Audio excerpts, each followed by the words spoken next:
Čože ako môžu ďalšieho videa, kde budeme natáčať pár faktov o Puppetovi.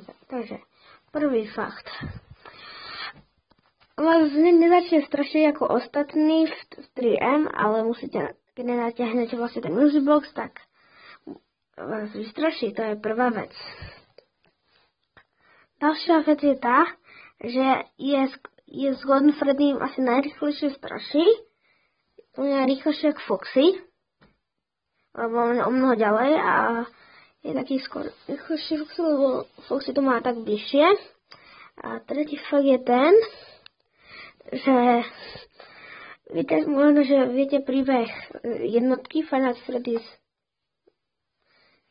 A v jednotke bolo ten, že zabil ten Purpleman, keď bol decko a toho detská duša je v Puppetovi a vlastne sa mu chce pomstiť.